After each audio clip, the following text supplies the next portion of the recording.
नमस्कार। आज हम एक बहुत ही कमाल के सफर पे निकलने वाले हैं। एक ऐसा सफर जो सूरज के एकदम कोर, उसके दिल से शुरू होता है और हमारे घरों में जलने वाले छोटे से बल्ब तक पहुंचता है। जी हाँ, ये कहानी है कि आखिर सूरज की रोशनी बिजली बनती कैसे है। तो चलिए इस पूरी प्रोसेस को समझते हैं। कभी सोचा है क्या हो अगर अचानक से बत्ती गुल हो जाए, सब कुछ ठप। बस यही सवाल आया आरव के मन में, एक स्टूडेंट जो आराम से अपने घर पे पढ़ाई कर रहा था, और तभी एकदम से अंधेरा छा गया। ये एक ऐसी सिचुएशन है जिससे हम सब कभी ना कभी जरूर गुजरे हैं ना। और यही अचानक आया अंधेरा असल में हमें एक बहुत बड़ी सच्चाई की याद दिलाता है।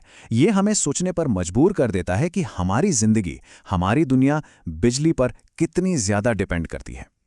देखिए, हमारी आज की दुनिया सच कहें तो लगातार बिजली के फ्लो पर ही टिकी है। एक छोटा सा पावर कट भी हमें यह एहसास करा देता है कि हम कितने हेल्पलेस हो सकते हैं। और बस यहीं पर हमारी कहानी में एंट्री होती है एक मेंटर की, डॉक्टर प्रकाश, जो इशारा करते हैं ऊर्जा के सबसे भरोसेमंद, सबसे पावरफुल सोर्स की तरफ, जो हमारे पास है, हमारा सूरज। तो चलिए अब पृथ्वी के इस अंधेरे कमरे से निकलकर सीधा सफर करते हैं हमारे सोलर सिस्टम के दिल तक। आइए जानते हैं सूरज के उस धधकते हुए रहस्य को जो उसे इतनी अनबिलीवेबल शक्ति देता है।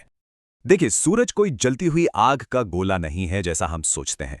असल में ये एक बहुत बहुत बड़ा न्यूक्लियर रिएक्टर है।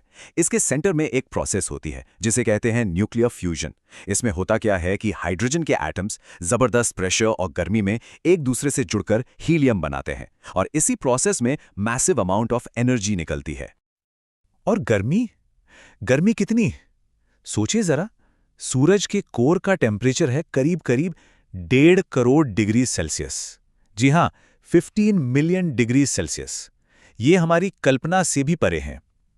और यही वो अनबिलीवेबल हीट है जो इस एनर्जी फैक्ट्री को चलाती है। अच्छा, इस पूरी प्रोसेस को एकदम सिंपल टर्म्स में समझते हैं। स्टेप 1, सूरज के कोर में हाइड्रोजन के एटम्स आपस में टकराते हैं। स्टेप 2, वो एक दूसरे में फ्यूज होकर हीलियम बनाते हैं। और स्टेप 3, जो सबसे जरूरी है, इस रिएक्शन से एनर्जी निकलती है, प्रकाश के कणों के रूप में, जिन्हें हम कहते हैं फोटॉन्स। और यही फोटॉन जब सूरज की सतह से अपनी यात्रा शुरू करता है तो इसे हमारी पृथ्वी तक पहुंचने में लगते हैं ठीक 8 मिनट और 20 सेकंड।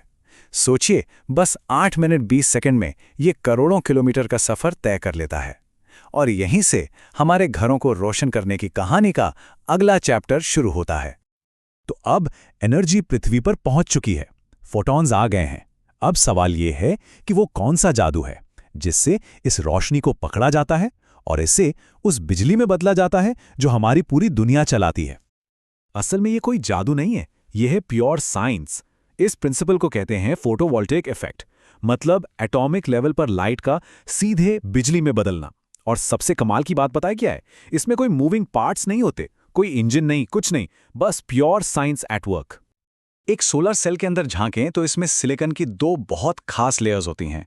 एक लेयर, जिसे एन टाइप कहते हैं, उसमें एक्स्ट्रा इलेक्ट्रॉन्स होते हैं, मतलब नेगेटिव चार्ज।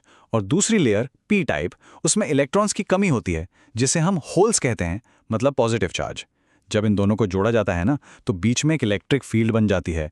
इसे आप एक तरह की ढलान या वन वे स्ट्रीट समझ सकते हैं, जो इलेक्ट्रॉन्स को सिर्फ एक ही दिशा में जाने देती है। तो फिर बिजली बनती कैसे है?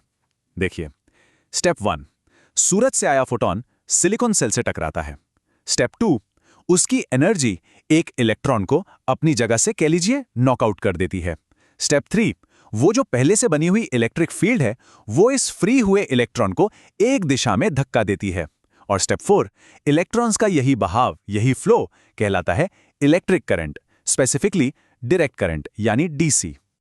ठीक है, तो पैनल ने अब ये रॉ इलेक्ट्रिसिटी तो बना ली, लेकिन ये हमारे घरों के अप्लायंसेस चलाने लायक कैसे बनती है? चलिए अब पैनल से लेकर हमारे पावर सॉकेट तक के पूरे सिस्टम को समझते हैं। तो सफर शुरू होता है, जाहिर है, सोलर पैनल से। इसका काम है सूरज की रोशनी से डायरेक्ट करंट यानी डीसी बिजली बनाना। इसके बाद लाइन में आता है चार्ज कंट्रोलर। इसको आप सिस्टम का ट्रैफिक पुलिस कह सकते हैं। इसका काम यह देखना है कि बिजली का फ्लो कंट्रोल में रहे, ताकि बैटरी ओवरचार्ज ना हो जाए। सिस्टम का तीसरा इंपॉर्टेंट हिस्सा है बैटरी। जो भी एक्स्ट्रा एनर्जी बनती है, ये उसे बाद के लिए स्टोर कर लेती है। मतलब ये एनर्जी को केमिकली स्टोर करती है ताकि जब सूरज न हो, जैसे रात में या बादल वाले दिन, तब भी हमें बिजली मिलती रहे। और अब आता है आखिरी और शायद सबसे जरूरी हिस्सा, इन्वर्टर। इसका एक ही काम है, लेकिन बहुत क्रिटिकल है।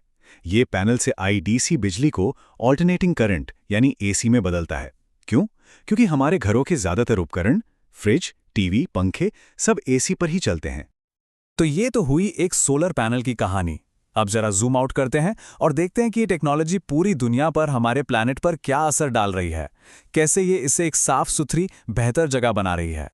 ये चार्ट कहानी को बिल्कुल साफ कर देता है। एक तरफ है कोयले से बनने वाली बिजली जो भारी मात्रा में CO2 एमिशंस करती है, और दूसरी तरफ है हमारी सोलर पावर जिसका एमिशन है 0। Clean and simple. पर्यावरण के लिए इससे बड़ा फायदा और क्या हो सकता है।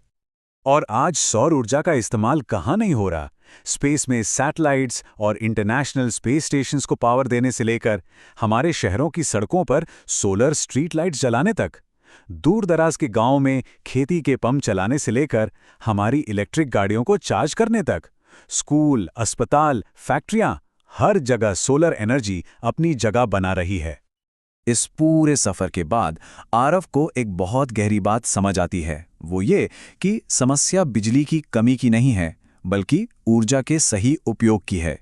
ये एक ऐसा रियलाइजेशन है जो हम सब के लिए बहुत मायने रखता है। और आखिर में डॉक्टर प्रकाश के ये शब्द हमें एक बहुत जरूरी सोच के साथ छोड़ जाते हैं। भविष्य उन्हीं का है जो स्वच्छ ऊर्जा को समझते हैं।